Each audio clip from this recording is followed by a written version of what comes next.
అంబేద్కర్ కోనసీమ జిల్లాలో గెద్దాడ నుంచి దిండి వరకు చేపట్టిన 216వ జాతీయ రహదారి పనుల్లో భాగంగా పాలగుమ్మి వద్ద జరుగుతున్న పనులను ఎమ్మెల్యే రాపాక వరప్రసాద్ అభ్యర్థన తెలిపారు. పక్కాగా వేసిన సిమెంట్ రోడ్డును పగలగొట్టి మరలా పెద్ద కల్వర్టు కట్టడం ఏంటని ఆయన ప్రశ్నించారు. ఇక ప్రభుత్వ సొమ్ము దుర్వినియోగం చేస్తున్నారంటూ హైవే అధికారులపై ఎమ్మెల్యే మండిపడ్డారు.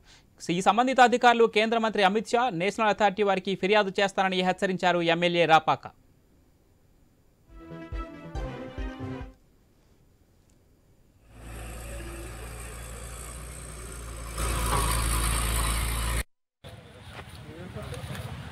బోధి ఇంత బోధికి అంత బ్రిడ్జి కావాలి.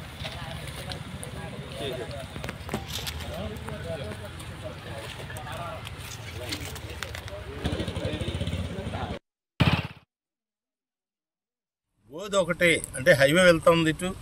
ఈ హైవే మీదుగా కొన్ని బోధులకి బ్రిడ్జిలు కట్టడం జరిగింది. కానీ కాలువలకు బ్రిడ్జిలు కట్టడం చూసాం. కానీ చిన్న బోధికి మరి ఆల్రెడీ కన్స్ట్రక్షన్ పూర్తయిపోయి రోడ్డు వేసేసినటువంటి రోడ్డుని మరలా పగలగొట్టి ఇప్పుడు మీకు చూపిస్తా ఉన్నాం. ఇందులో మీరు చూస్తున్నారు. దీన్ని ఒక్కొక్కటి కూడా సుమారు 2 కోట్ల రూపాయల ఖర్చుతో ఇక్కడ బ్రిడ్జ్ కట్టడం జరుగుతుంది.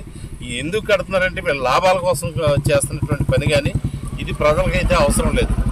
ఇప్పుడు ఈ ట్రాఫిక్ కూడా ప్రజలు రాకపోకలకు కూడా అడ్డు జరుగుతుంది.